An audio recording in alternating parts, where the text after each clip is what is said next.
સુખાવસાને ઇદમેવ સારમ. સુખના અંતમાં એ જ સારરૂપ છે. એની કૃપા હતી તો જીવનમાં સુખ આવ્યું. નહીં તો મારા તો કોઈ એવા સત્કર્મ. આજે આપણે જેટલા સુખી છીએ આપણા જ જીવનને ચકાસો કે આપણા દ્વારા કંઈક એવું થયું છે કે આટલું સુખ આપણા જીવનમાં આવે. નથી એમ લાગતું કે ક્યાંક ઠાકોરજીની કૃપાને કારણે આજે જ્યાં છીએ ત્યાં છીએ. એનો આભાર માનવાનું ચૂકતા નહીં. સુખાવસાને ઇદમેવ સારમ, દુઃખાવસાને ઇદમેવ જ્ઞેયમ. દુઃખમાં એ જ જાણવા યોગ્ય છે. એક વસ્તુ યાદ રાખો, ઘટનાઓ આપણા હાથમાં નથી કે શું બનશે, ક્યારે કઈ ઘટના બનશે એ આપણા હાથમાં નથી. તો ઘટના આપણા હાથમાં નથી, પણ અર્થઘટન ચોક્કસ આપણા હાથમાં છે. બનેલી ઘટનાનું અર્થઘટન કઈ રીતે કરવું એ ચોક્કસ આપણી સમજણ ઉપર છે. વરસાદ આપણે રોકી શકીએ એમ નથી, પણ છત્રી ખોલવાની બુદ્ધિ ભગવાને ચોક્કસ આપી છે. એમ દુઃખાવસાને ઇદમેવ જ્ઞેયમ, દુઃખના અંતમાં પણ એ જ જાણવા યોગ્ય છે. અને જ્યારે ઈશ્વરને જાણી જશો ને પછી ફરિયાદો સમાપ્ત થઈ જશે. ઈશ્વરને જાણતા નથી ને એટલે જ પ્રશ્નો છે. જે દિવસે એને સમજી ગયા ને તો વિપરીત સંજોગોમાં પણ એની કૃપાનો જ અહેસાસ થશે. ધાર્યું ન હોય એવું થાય ને તો એની કૃપા દેખાય કે આ જો ઠાકોરજી મને આમ કરીને બચાવી. પ્રભુ પાસે ઉભા હો ને તો એટલું જરૂર માંગજો કે હે પ્રભુ, આ મન છે મારું, પાપથી મુક્ત થાય એવું નથી, પણ જ્યારે પણ મને પાપ કરવાની ઈચ્છા થાય ને તો હે પરમાત્મા, મને ક્યારે તું સફળ ન થવા દેતો. કારણ કે મારા મનમાં પાપ માટે આકર્ષણ છે. આપણે માણસ છીએ ને, હસતા હસતા રડી પડે ભાઈ માણસ છે, દડ દડ દડ દડ દડી પડે ભાઈ માણસ છે, માણસ છે. આપણી અસમર્થતાને આપણે સ્વીકારીએ છીએ. આપણે કોઈ એવા સુરદાસ, કુંભનદાસ કે નરસિંહ મહેતા જેવા નિષ્પૃહી નથી. કંઈક જુદું બને તો દુઃખ થાય છે, અનુકૂળ થાય તો સુખ થાય છે. જો માણસને એની લિમિટેશન જાણીને એની જોડે વ્યવહાર કરવો જોઈએ, અપેક્ષા રાખવી જોઈએ.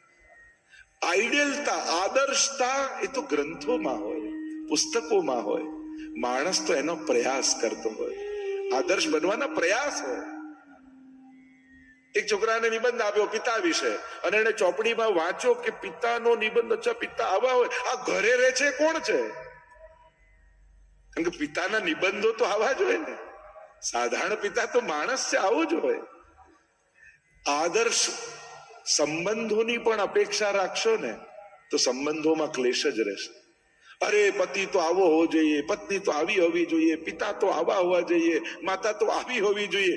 પુસ્તકોમાં લખેલા મિત્રોએ ગોતવા જશો ને તો જીવનમાં એકલા જ રહેશો, કોઈ મિત્ર નહીં મળે. એટલે પુસ્તકોમાં તો આદર્શતા લખેલી હોય અને વ્યક્તિ પ્રયાસમાં હોય છે.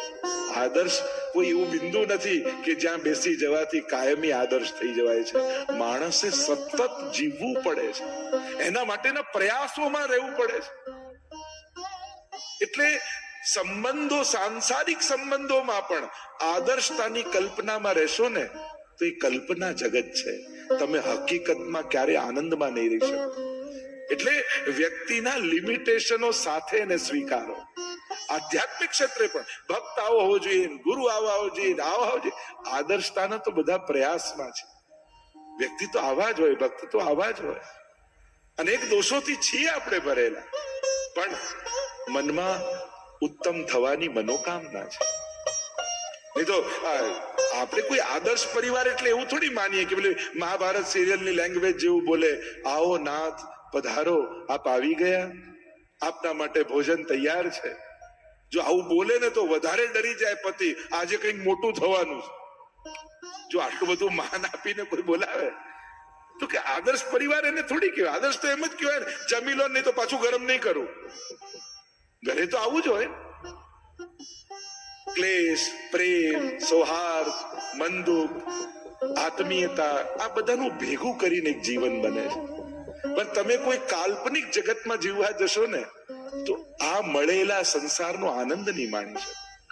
જે વ્યક્તિ અનુકૂળ લોકોને જ ગોતતો હોય છે ને, જો 7 અબજ લોકો દુનિયામાં છે પણ આપણને ફાવે કેટલા જોડે? અમારું તો 7 જણાનું ગ્રુપ, જ્યાં જઈએ ભેગા જઈએ, અમને બીજા કોઈ જોડે ના ફાવે. એટલે 7 અબજ લોકોમાં આપણને ફાવે 7 જણા જોડે, 5 જણા જોડે, 4 જણા જોડે.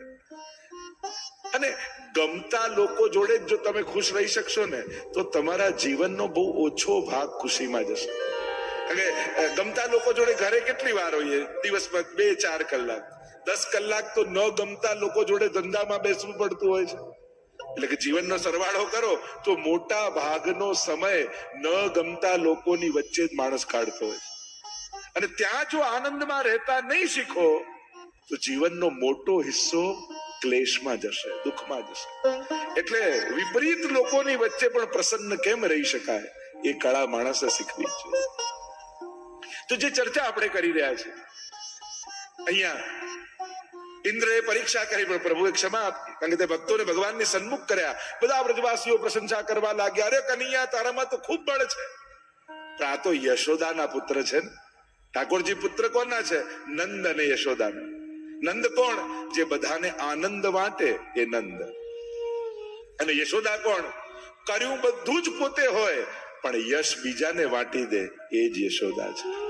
તો અમારા ઠાકોરજી પણ કરે છે બધું પોતે જ, પણ ક્યારેય યશ લેવા માટે આગળ નથી આવતા. એ બધાને યશ વાંટી દે છે.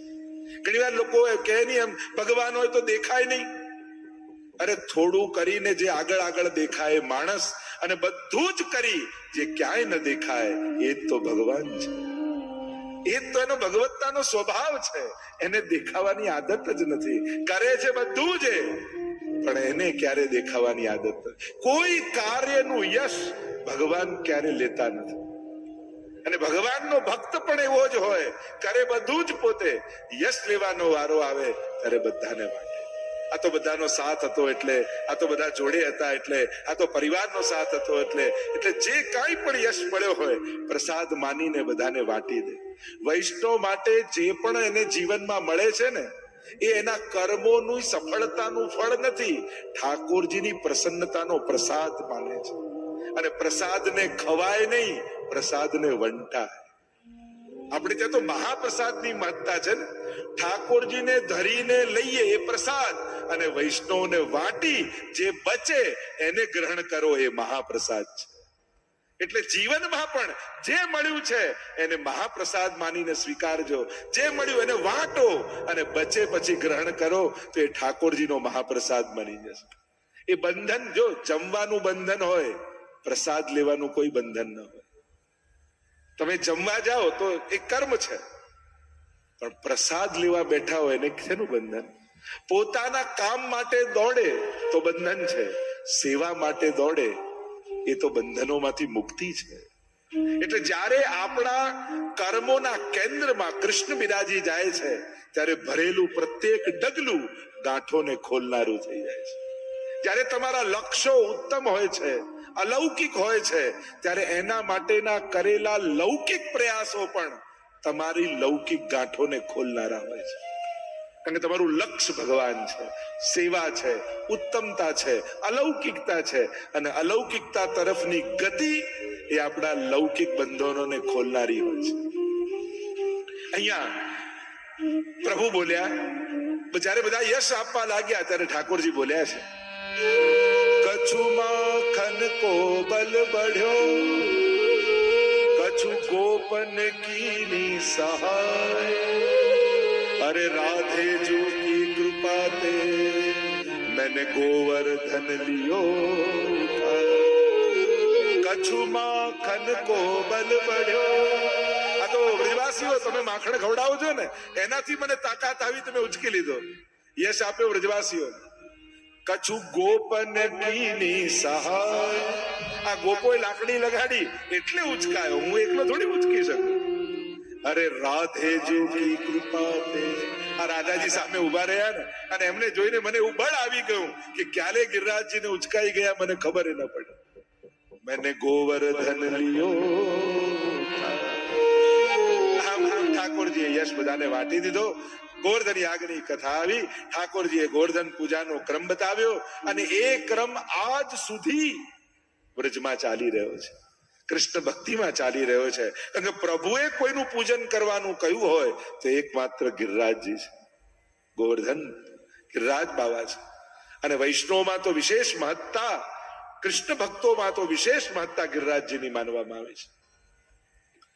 ચર્ચાઓ તો ગિરિરાજજી માટે અનંત છે, ઘણી ચર્ચાઓ છે, પણ અહીંયા ગોવર્ધન યાગની કથાને વિરામ તરફ આવીએ અને આગળ રાસ પંચાધ્યાયની કથા આવે છે. આ 5 અધ્યાયમાં રાસલીલાનું વર્ણન છે. એટલે 5 અધ્યાયમાં રાસલીલા એટલે કહેવાય રાસ પંચાધ્યાયી. ભાગવતજી અનુસાર 29 થી 33 અધ્યાય એ રાસ પંચાધ્યાયીના છે. એક વસ્તુ યાદ રાખો, આ રાસલીલા આજ સુધીના જેટલા આચાર્યો થયા, જેટલા વિદ્વાનો થયા, જેટલા સંતો, મહાત્મા, વિરક્તો, સંન્યાસીઓ, લેખકો, એ બધાએ આ રાસલીલાને સર્વોપરી લીલા કહી છે, સર્વોપરી લીલા માની છે. કારણ કે આ રાસલીલા કોઈ સ્ત્રી પુરુષનો ગરબો નથી. આ તો અલ્પાનંદને પૂર્ણાનંદ બનાવવાની પ્રક્રિયા છે. આ તો જીવાત્માને પરમાત્માનો અનુભવ કરાવવાની પ્રક્રિયા એ રાસ છે. કારણ કે આ કોઈ ગોપીઓ કોઈ સ્ત્રી થોડી છે. એક વસ્તુ યાદ રાખો, રાસમાં કોઈ પુરુષનો પ્રવેશ નથી, રાસમાં કોઈ સ્ત્રીનો પ્રવેશ નથી, રાસમાં કેવલ ગોપીઓનો પ્રવેશ છે. અને ગોપી કોણ છે? ગોપી કોઈ સ્ત્રી કે દેહનું નામ નથી. ગોપી એ કૃષ્ણ ભક્તિની સર્વોચ્ચ અવસ્થાનું નામ છે. એ પુરુષ પણ હોઈ શકે, સ્ત્રી પણ હોઈ શકે. ગોપી ઇન્દ્રિયૈ કૃષ્ણ રસ પીબતી ઇતિ ગોપી. જેની સર્વ ઇન્દ્રિયો કેવલ કૃષ્ણ તત્વનું પાન કરે છે એ જ ગોપી છે. વેદમાં જેને આનંદ માત્ર કરપાદ મુખોદરાદી એવો ઈશ્વરનું વર્ણન કર્યું છે, એ આનંદ તત્વનો જે અહેસાસ કરે છે, અનુભવ કરે છે, એ જ ગોપી છે. અહીંયા વ્રજમાં પણ જે ગોપીઓ છે એ કેવલ કોઈ સ્ત્રી દેહધારી નથી. 2 પ્રકારના ગોપીજનો મુખ્ય રૂપે વ્રજમાં છે. એક શ્રુતિ રૂપા ગોપીજનો, બીજા ઋષિ રૂપા ગોપીજનો. વેદની શ્રુતિઓ, ઋચાઓ, જેને ભગવાનના ગુણગાન ખૂબ કર્યા, ખૂબ ભગવાન વિશે ગાયું, પણ ભગવાનનો અનુભવ ન કરી શકી. અને ત્યારે વેદની ઋચાઓએ પ્રભુને વિનંતી કરી કે પ્રભુ, આપના વિશે ગાયું તો બહુ, પણ આપનો અનુભવ અમે ન કર્યા. આપની સ્વરૂપનો અનુભવ અમને ક્યારે થાય? અમે ગાઈએ તો છે કે આનંદ માત્ર કરપાદ મુખોદરા રસો વૈસ, આ પરમ આનંદ રસરૂપ છો, પણ એનો અનુભવ અમને નથી. અને ત્યારે પ્રભુએ કહ્યું કે જ્યારે કૃષ્ણ સ્વરૂપે, પૂર્ણ સ્વરૂપે પધારીશ, ત્યારે તમે વ્રજમાં ગોપીઓ બનીને પધારજો, તો તમને મારા પૂર્ણાનંદનો અનુભવ કરાવીશ. તો એ જે યુથ છે ગોપીઓનું, એ છે શ્રુતિ રૂપા ગોપીજનો. અને બીજા ઋષિઓ છે, બીજા ગોપીઓ છે ઋષિ રૂપા ગોપીજનો. ભગવાન રામ જ્યારે દંડકારણ્યમાં પધાર્યા, મોક્ષ સુધીના આનંદને અનુભવ કરી ચૂકેલા એ ઋષિઓ ભગવાનને જુએ છે, ત્યારે ભગવાનને જોઈને અધિક કોઈ આનંદ પામવાની ઈચ્છા જાગે છે.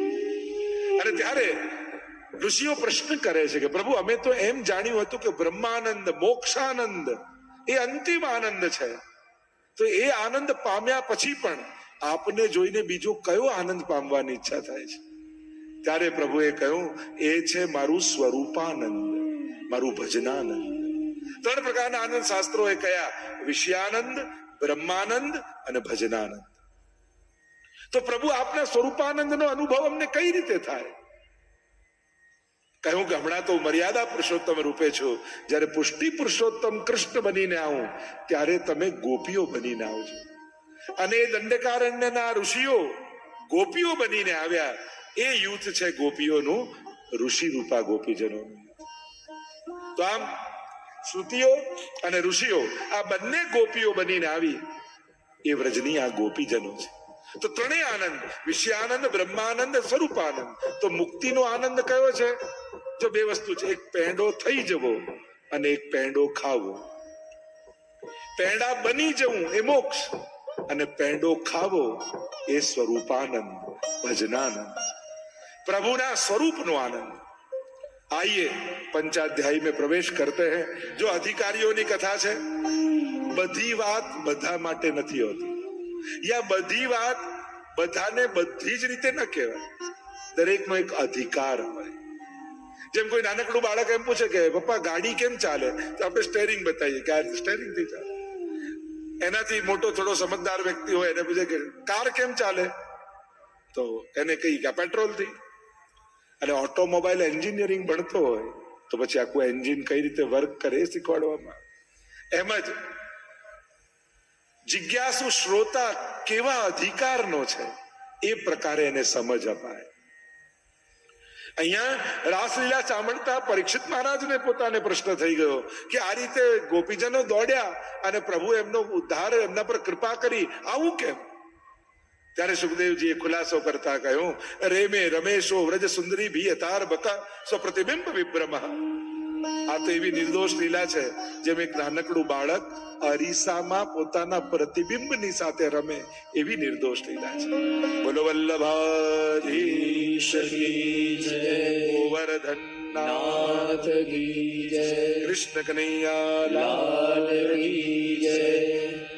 मेरो तो आधार है श्री वल्लभ के चरणारविंद, मेरो तो आधार है श्री वल्लभ के चरणारविंद, मेरो तो आधार है श्री वल्लभ के चरणारविंद, मेरो तो आधार है श्री वल्लभ के चरणारविंद, वल्लभ के चरणारविंद, विठ्ठल के चरणारविंद, वल्लभ के चरणारविंद, विठ्ठल के चरणारविंद, मेरो तो आधार है श्री वल्लभ के चरणारविंद, मेरो तो आधार है श्री वल्लभ के चरणारविंद, मेरे गले को हार है श्री वल्लभ के चरणारविंद, मेरे गले को हार, नाथ की